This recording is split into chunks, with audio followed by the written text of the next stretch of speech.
You have to know that if this walls are shaking like me and Dolores, we're all in trouble because the building may tumble in on us. So, but anyway, we're thankful to be here. Dolores just shared with me today as we were going down the road. She said, Harold, if we make it through the night, well, I know there's a God. So.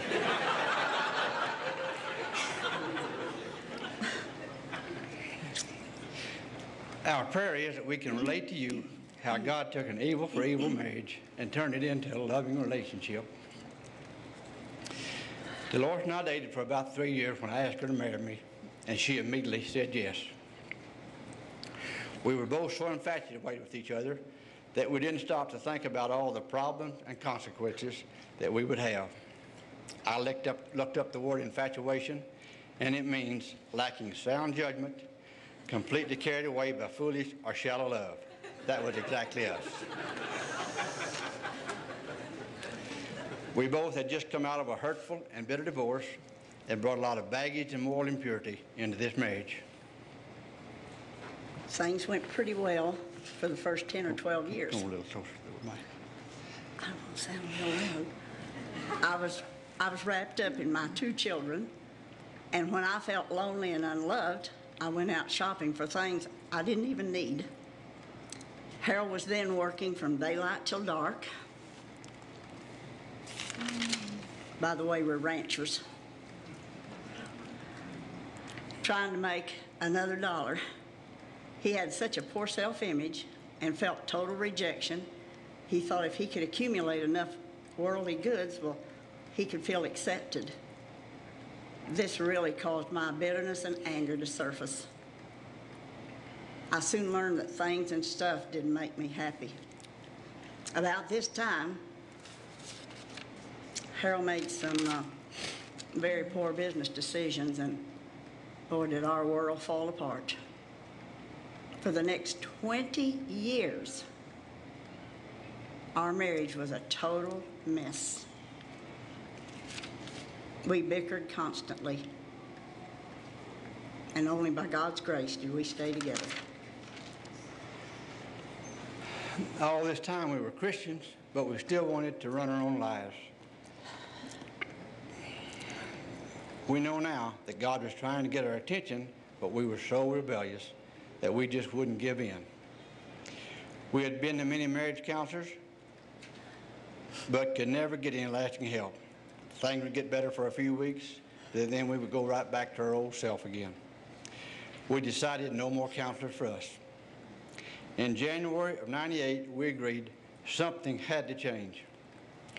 We started reading the Bible, fasting and praying together. We were so determined to have a better marriage.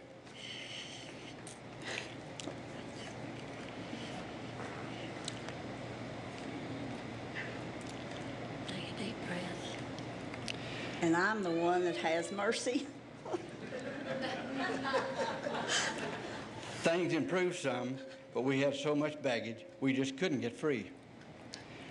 We were so locked up. Dolores told me many times that we could never experience intimacy because of our previous marriage and lifestyle. She almost had me believing it, but praise God, he never gave up.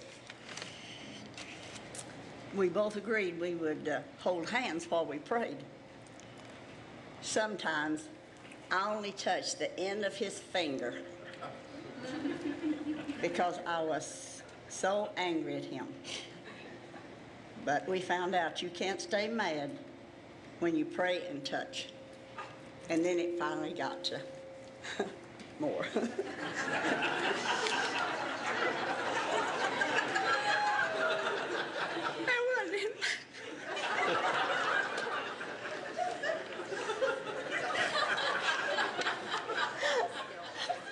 Oh dear. We heard about BCC through some tapes that my brother had loaned us. This gave us a new ray of hope that there might be some help for us. We saw something different in these tapes and thought we would try counsel one more time. We called BCC in March of 2000 and got an appointment for 14 months later. My brother called and got his appointment for 2 months after ours. Well, I talked him into trading places with us because I had heard that if you go to BCC, and tell everything about yourself, or you had to tell everything about yourself in order to get free. And I was afraid if I told all, and then they wasn't competent, that we would really be in a mess because we couldn't forgive each other.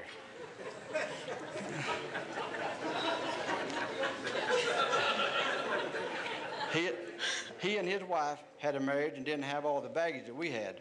So I felt if we told yes, I've already said that, so I'll go on. I don't read it twice.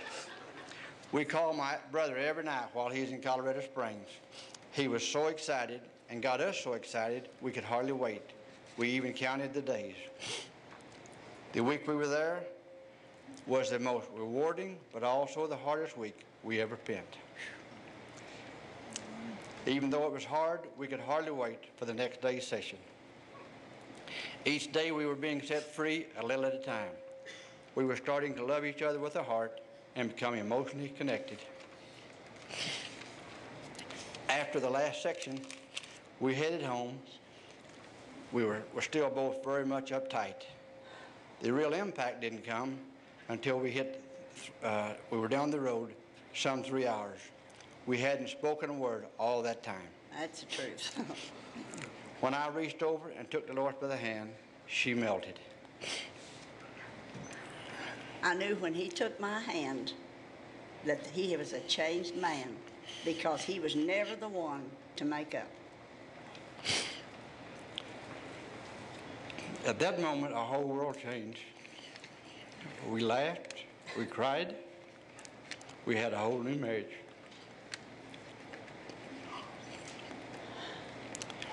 It was as if we had just left our wedding and was on our honeymoon. We felt God's total love and forgiveness, and we felt total forgiveness from each other for the first time. At last, we were free to love and be loved. We both felt so clean. And the only way I can explain how I felt was that I had been in a terrible nightmare for 20 years. And you just woke up. And I just woke up. Okay. Oh, I did?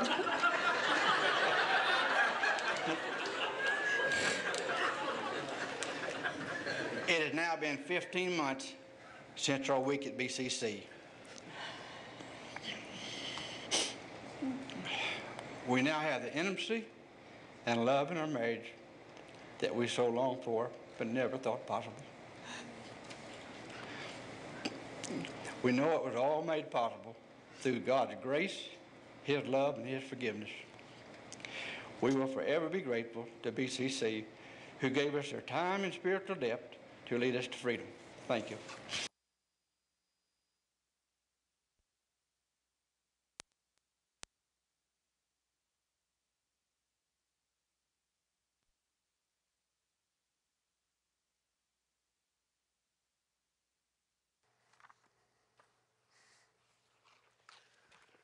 You'll take your Caring for the Emotionally Damaged Heart.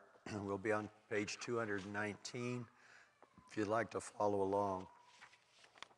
The chart that I shared in the earlier session, I placed about 40 of those on the table as you come in the door. If some of you would like that chart, it's on the table as you leave. You can pick it up after this session. In this final session of the conference, I'd like to focus our attention on emotional connection. How is it possible to emotionally connect in a relationship with one another?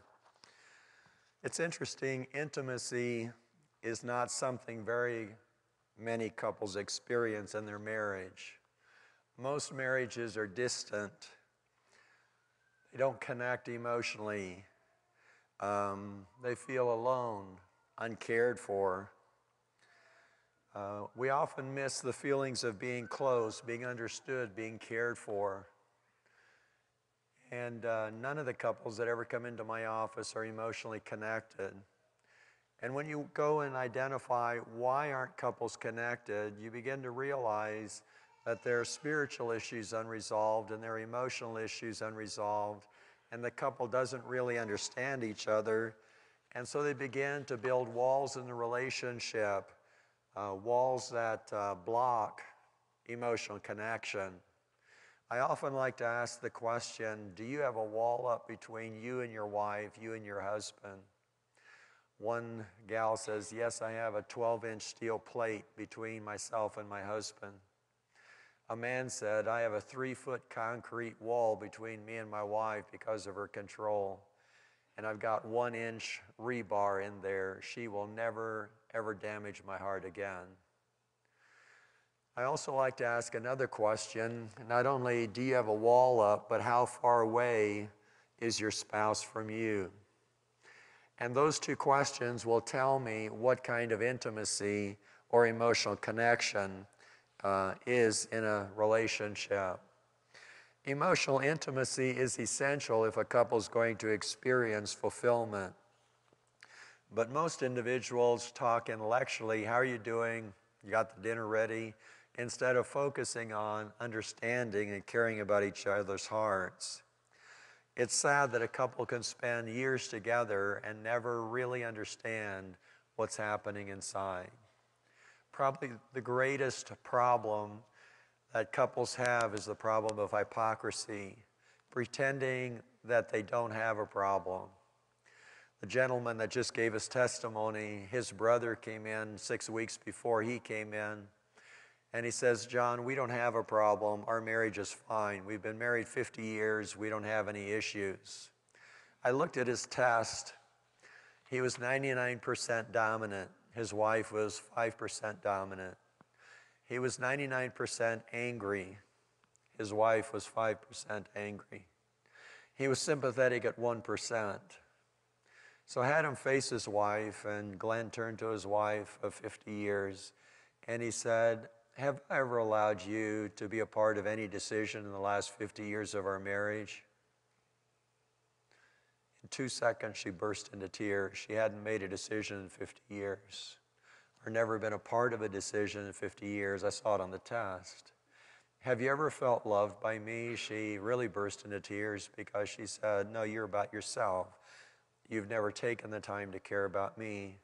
In fact, the only time you ever cared for me was when I had a stroke and I couldn't move my left side, and you had to help me, and you helped me for 6 months, and then when I finally was able to take care of myself, you just emotionally pulled away again. The third question, have I damaged you with my anger? And she said, I've been scared to death of your anger for 50 years. Glenn did have a problem. And emotionally, he had never seen his issues because he pretended he didn't have a problem. And he assumed that his wife was okay with him making all the decisions, him being angry and unsympathetic toward her. No, every person has issues, and we have to acknowledge that. And if you don't know what your issues are, please turn to your spouse and say, would you make a list of my problems that I need to solve? Every spouse knows exactly what your issues are, and they would have no difficulty listing them for you to understand and resolve. Every person has the capacity to love, but often what happens is emotionally issues occur in their life that emotionally lock their hearts, so they can't respond to love and emotional connection. Every individual has 5 needs that need to be met. First of all, every person needs to be loved. Every person, secondly, needs to be appreciated. All of us want somebody to appreciate who we are, what we do, and just who we are as a person. Thirdly, every person wants acceptance by other people. Every person needs significance and to be valued. And every person needs security. These are the 5 needs everybody has. And in a marriage relationship, we long for that to be experienced in our relationship. There are 6 qualities that I believe are important based on what God says regarding intimacy. The first is intimacy involves a commitment to loving one another. 4 times it says that husbands are to sacrificially love their wife. That term, agape, in the Greek, is a husband is to focus on the emotional needs of his wife, not on his needs. He is to be focused on her needs to meet her emotional needs, whatever they are. Most husbands have no idea what their wife's emotional needs are. I didn't know for 30 years what my wife's emotional needs are. And if I were you as a husband, I would say to your wife, if I am to sacrificially love you, I want to know what your needs are, and I want to ask you, what are your needs and how can I meet them? On this particular sheet that you have one side that's positive and one side that's negative. On the positive side is a list of all kinds of emotional needs. And I would encourage you as a husband to take this, ask your wife to make a list of her emotional needs, and ask her to identify how you can meet that emotional need. So she says, I have a need for attention. You ask her, okay, what does that involve? How can I actually meet that need? If she says, I've been rejected all my life, I need acceptance. How can you meet that need? And sit down with her for 30 minutes and ask her what that need is. I want every wife here to do the same thing with the husband, to say to the husband, okay, what are your needs? Maybe your husband was not respected as a child, and you haven't respected him as a wife, or you haven't valued him. He identifies that, and then he writes, how can you actually demonstrate that in a relationship with him? In Titus 2:4, it says older women are to teach younger women to love their husbands. The word love there is a different Greek word. It's phileo. It's a term which means that a wife is to emotionally be the responder of love within the relationship. Agape love is where you sacrificially give to the other person. That's what God says husbands ought to do. Women or wives are to be the responders of love. They're to be the ones who respond to the emotional connection of their husbands.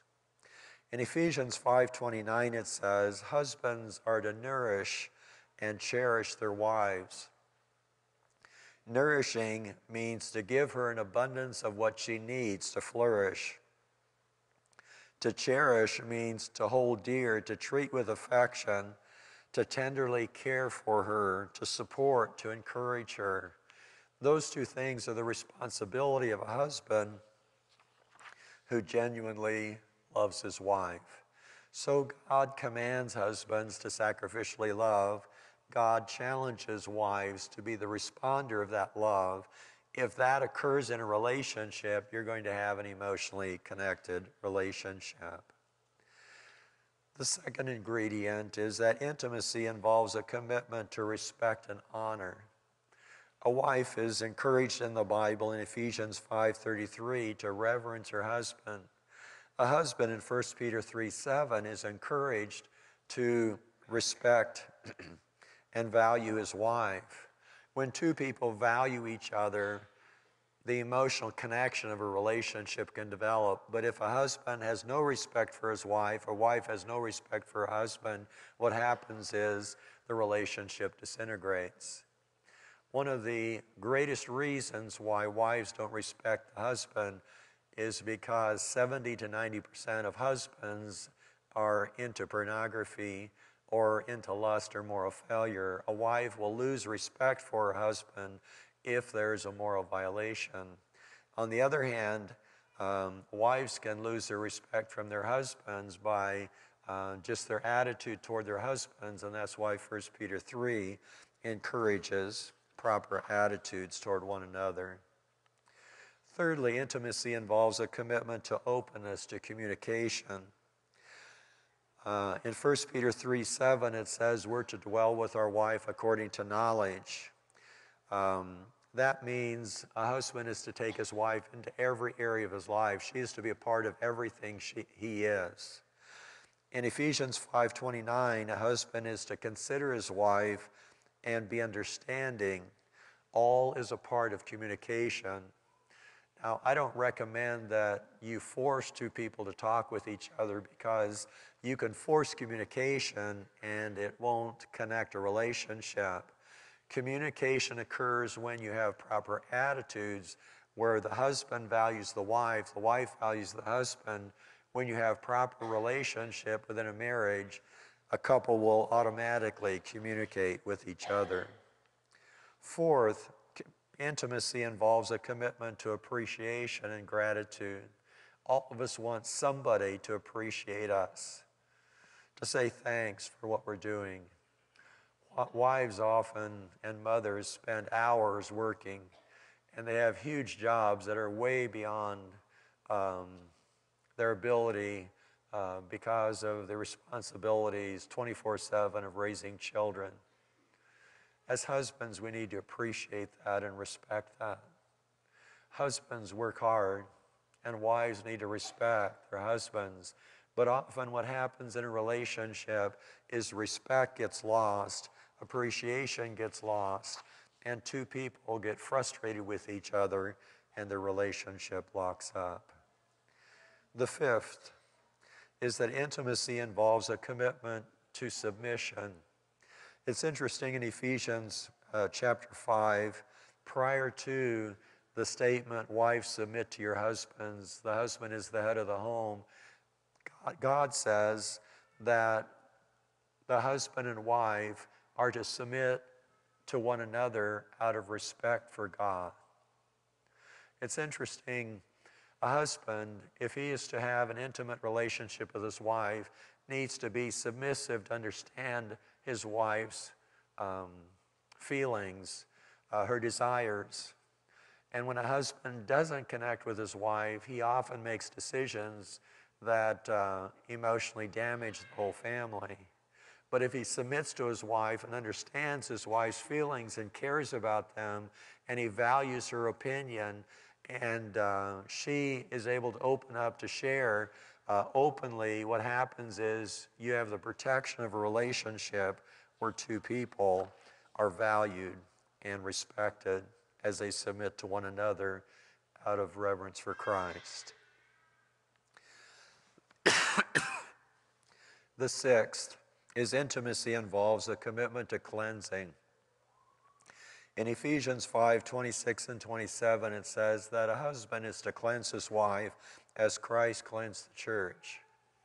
It's an interesting statement because if a husband cares about what his wife is struggling with and helps her to resolve those issues, the wife immediately opens her heart and connects with her husband. But if a husband is critical of his wife's problems, rather than caring about them, what happens is the wife builds walls, the husband builds walls, and pretty soon the relationship disintegrates. Intimacy cannot be achieved in a marriage if certain issues are not resolved. For example, the reason I put all these issues on one page is the fact that if a wife, for example, was neglected as a child and that's not resolved, she's going to react every time the husband neglects her. If a husband was rejected by his parents, or let's say his father, and the wife steps on that pain, he's going to react in the same way he did as a child to that. If a wife was drained by her mother who was depressed, and she marries a depressed husband, every time he's depressed, she is going to emotionally react. Or if a husband marries a wife who's dominant and his father was dominant, he's going to react every time that issue is stepped on.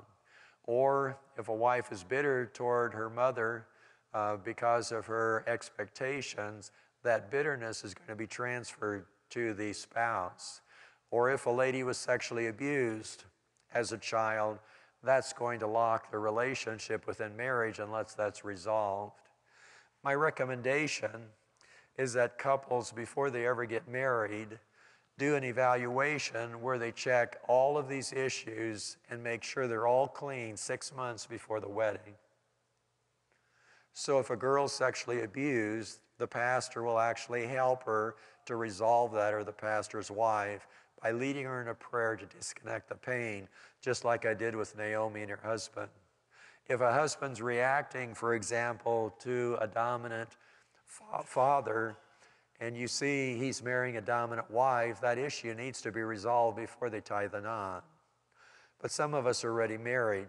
My wife and I, 45 years. It's too late to do this before we get married. I didn't know you could do that before you got married. So it's never too late to resolve issues. So what I say to couples that are married, why don't you take the time to identify what are the issues that we have in our childhood, in our marriage, and then take one at a time and start working through those. If you remember this last testimony, they were locked because, number one, they were both immoral prior to getting married, and they both felt guilty because of that. Secondly, he basically made a bad financial decision without talking to her, and every time money was put in the bank, somebody was taking money out. For 20 years. They didn't have any money, and he had to work for his brother, live in his brother's house. His brother was a millionaire, and they were his servants. And they emotionally struggled with all of that. And they fought every day for their marriage for 20 years. All I did in my office to create a honeymoon is I went back to every moral issue and helped them confess every moral issue from their past. Helped them resolve all their bitterness. He had a pride problem. I had to help him resolve that. And I took every issue on this sheet that they had, and they had about 4 or 5 of them. And in a 15-hour period, I helped him resolve all those issues. She was bitter at him because he had not talked to her about that financial decision, and therefore they didn't have any money for 20 years. The last thing that came up 5 minutes before the end of the session was they had had 6 abortions between the 2 of them, and neither had told the other one about the abortions. And so when I was helping them, only had 5 minutes before the next case came into my office. I had 5 minutes to fix that. Everything locked down, and I couldn't get them to open up to each other. They got in their car and drove toward Kansas, which is 3 hours drive from Colorado Springs. And he took her hand, and all of a sudden, what they didn't realize is every spiritual and emotional issue had been resolved. And he looked at her, and her heart was on her face. Everything was open. He started crying. She started crying. And in their car, they hugged each other, and it flipped on a honeymoon, which they're still on. That was 12 years ago. Now, I share that example because here was a couple that had all kinds of moral issues, all kinds of bitterness, all kinds of anger, pride, all these spiritually emotional issues that were locking their hearts with each other. But because they wanted to resolve them, they followed me in the process, with a result that they experienced emotional connection. I have found that every couple that follows this pattern and is honest and cleans up everything, the husband cleans up everything, the wife cleans up everything, and they start caring about each other's hearts. What happens is when everything is clean, 2 people have nothing between them, and they connect, and all of a sudden they open their heart, and they see something they've never seen before, the heart of their spouse. 17 years ago, I decided to start caring about the emotional needs of my wife. I tried to understand it, and I prayed with my wife to resolve the issues within her heart. All of a sudden, I saw the girl I proposed to 45 years ago in Omaha, Nebraska. And I saw the same Christmas lights, I call them, the same excitement, the same gleam that I saw when I proposed to her. And in the last 17 years, my favorite thing is to see if I can get that connection with my wife again. And I've done it hundreds of times. It's my favorite thing to do. Because when I get that gleam in her face and her face lights up, emotionally my heart can't hold back, and I connect with her and she connects with me. And it flips us on, I guess you call it a honeymoon. And I can't pull away from that girl. Now that's what I do in my office. I take any 2 people that are married to each other, and often they come in and they're distant from each other. They can't look at each other. They can't talk with each other. They don't care about each other. They say, I wish I'd never married this person. And I start walking to clean all this stuff up on each side, and all of a sudden 2 people connect emotionally and want to care about each other. I have wheels on the chairs in my office. And it's kind of interesting. I'm going through this list with a couple and resolving this issue, resolving that issue, resolving this issue on his side and her side. And at first, the chairs are 3 foot apart. And the wife will not ever look at her husband. She doesn't even want to be around him. He hates her, and they're emotionally distant. And so we clean up their bitterness. We clean up the moral issues in their life. We clean up the emotional pain they've caused each other and the rejection of each other and all these issues. And all of a sudden, I notice the husband touches his wife. I thought, that's weird. All of a sudden, the wife is laying her head on his shoulder. Never saw that before. And all of a sudden, they're touching each other. And all of a sudden, the wife jumps in her husband's lap. She can't help it. She's seeing love in his eyes for the first time, and she can't stay away. I'll share a story with you. This actually happened. A young man was raised in an Amish church, and he was depressed and rebelled against the Amish church and went to Chicago and raced horses in Chicago. He spent all of his money on prostitutes and got angry with the prostitutes because they took all of his money. So he came home to the Amish community and married the bishop's daughter and joined the church. But he was still rebellious, and he didn't want to follow the rules of the church. And pretty soon, his father-in-law, who was the bishop, was angry with him and put him out of the church. So nobody talked to him. I met him 40 years later when he was 60 years of age. He took a rope into his barn, and he tied the rope at the top, and he tied a noose, and he put the ladder up. He was going to hang himself. But as he was climbing the ladder to hang himself, he thought, my 2 girls are going to find me, and I can't let them see me hanging with a rope dead. So he came into the house depressed, and his mother called the police, and they took him to a mental hospital.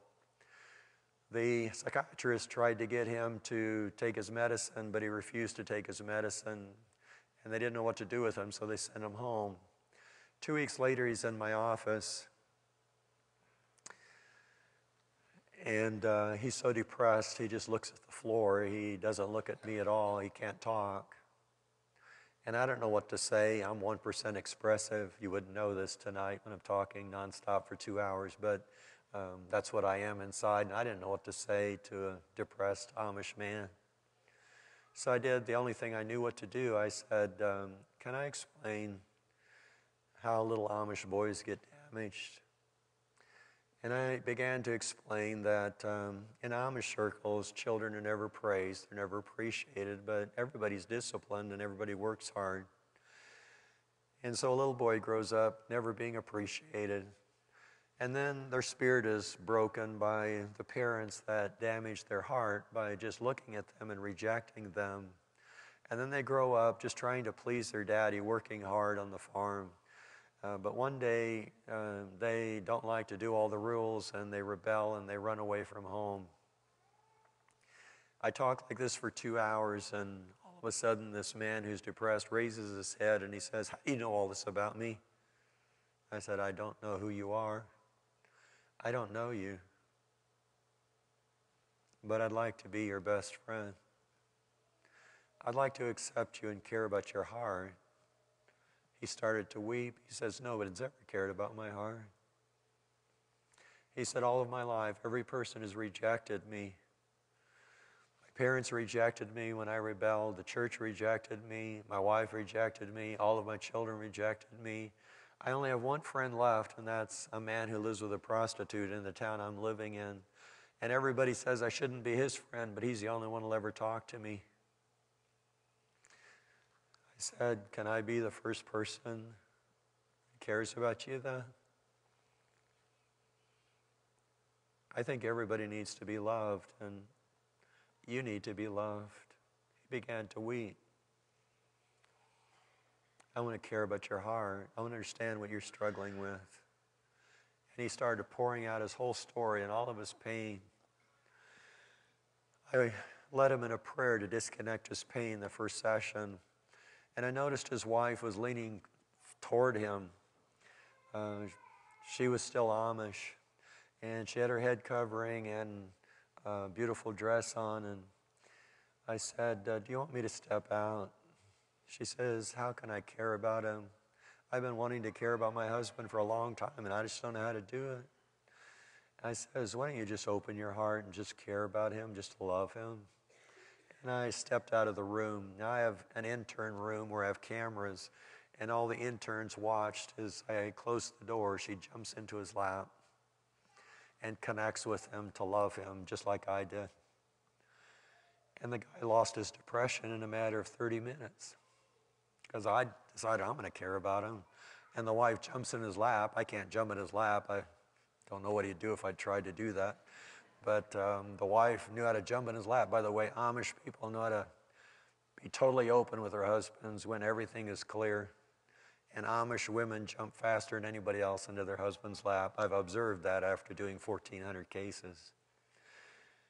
And that man lost his depression that hour because his wife cared. 2 years later, after I spent 15 hours with him, he went back.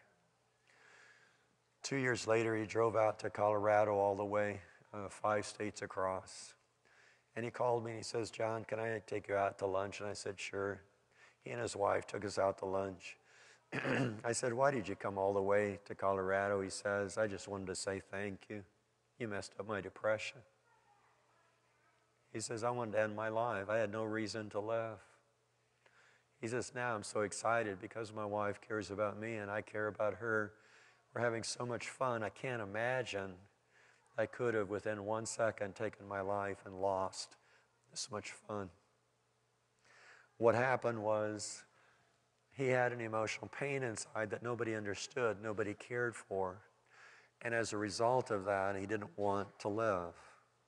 Now, when you clean up all these issues, whatever the issues are, and everybody has different ones, this particular individual was defiant, was rebellious, on top of the fact that he was rejected as a person. Those two things caused him to lock up, get messed up with the church, get messed up in his relationships, so nothing could ever get connected. How do you actually resolve these issues in a person's life? When a couple comes into my office, they're emotionally detached from each other.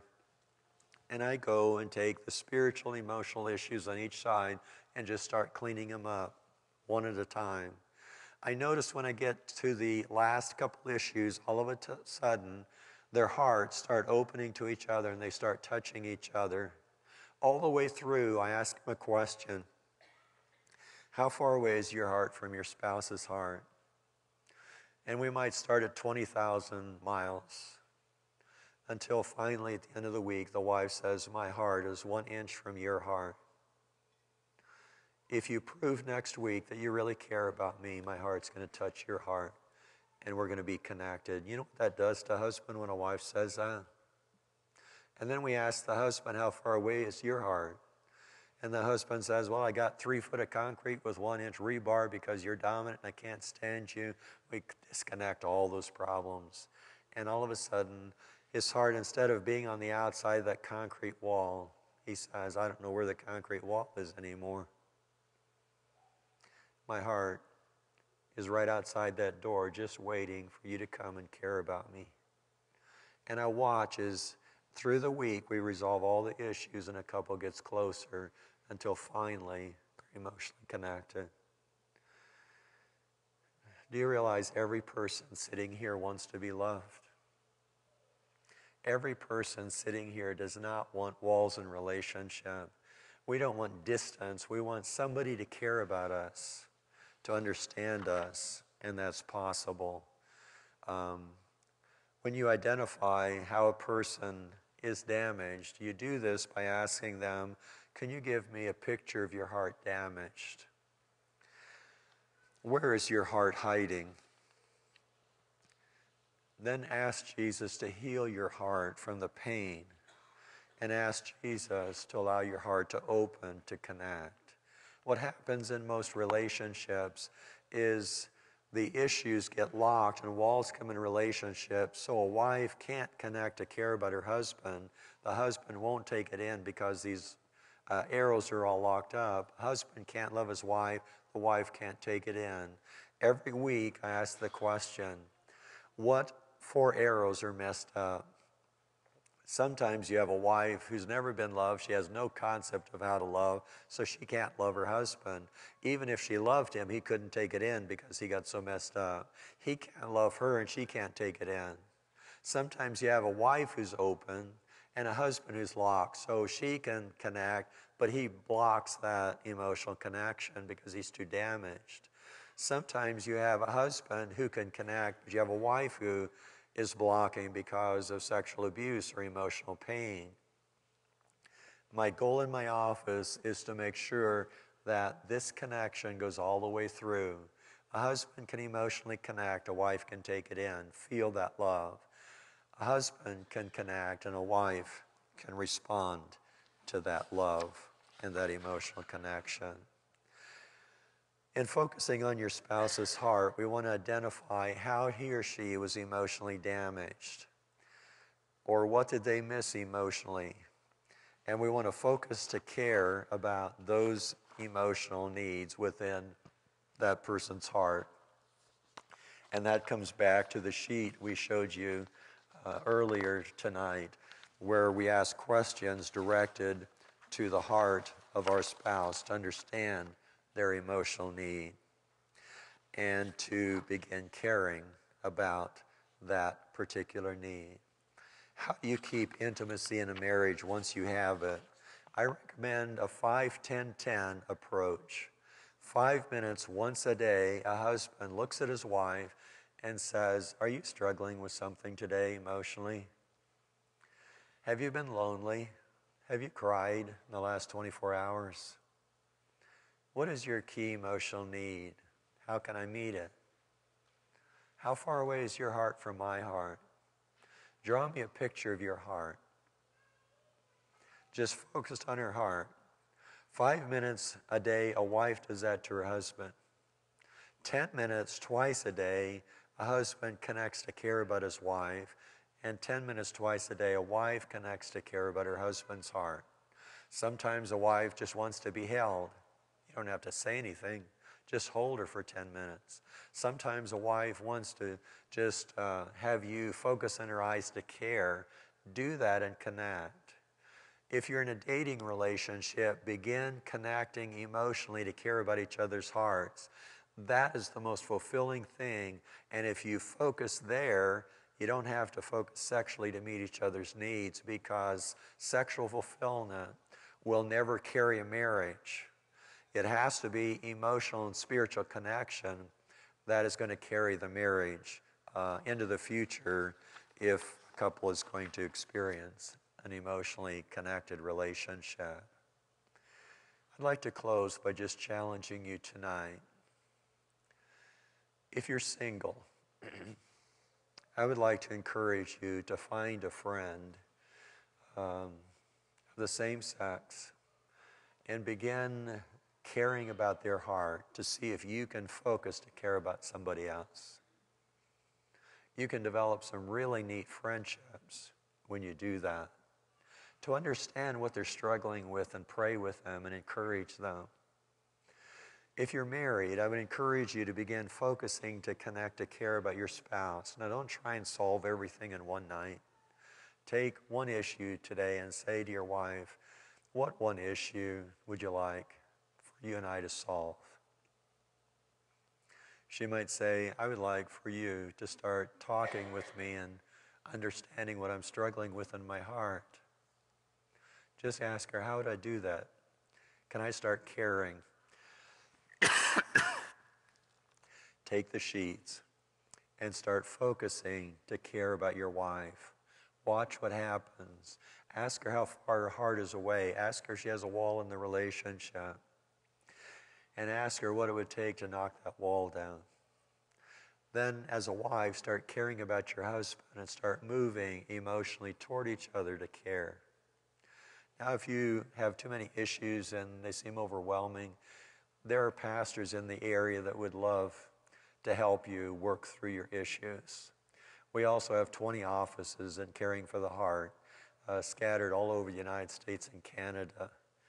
And we're there to help you. So if you're struggling and you can't find a pastor to help you, don't hesitate to call. You can look on our website, caringfortheheart.com, and it has a list of all of our Caring for the Heart offices. You can call them, check the time, schedule in, and spend a week focusing on resolving your issues.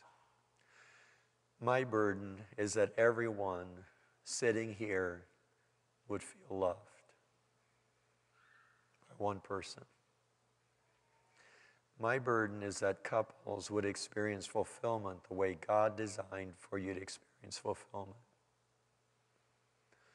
By accepting, understanding, and caring about each other so that you experience the fulfillment God designed in experiencing someone loving you and enjoying being with you and being a part of your life, caring. Now, tomorrow we have a training seminar, and what I'll be doing there is I'll be explaining to people that want to care for others, and any of you are welcome to come. If you have a burden to help a friend who's depressed, a friend who's struggling with an issue, tomorrow I'm going to explain how do you actually sit down with a person and actually help them resolve their issues. And if you have a burden for that, even if you're a lay person, God wants Christians to care about other believers, and if that's your burden, we would invite you to come and be a part of that. My wife and I and our team want to thank you for this week. Thank you for your generosity. Thank you so much for the meals and the lodging you provided for us. You've been wonderful in providing for us, and our team has been very grateful for that. And we just want to express our appreciation to you for that. Let's bow in a word of prayer together. Father, I thank you for each individual here, and I would pray that in a special way, each of them would experience your fulfillment in their personal lives. That the issues they struggle with in their life, their relationships, would be resolved, and that they would experience a oneness and a closeness and an intimacy that you designed for them. I pray that these few sessions we've had together will be a source of encouragement to them and will give them the resources they need to experience fulfillment with you and fulfillment in relationship with other believers and with their spouse and with their children. I pray your blessing upon each one here tonight, and I pray that you in a special way would accomplish your purpose in bringing fulfillment to them. In Christ's name, amen.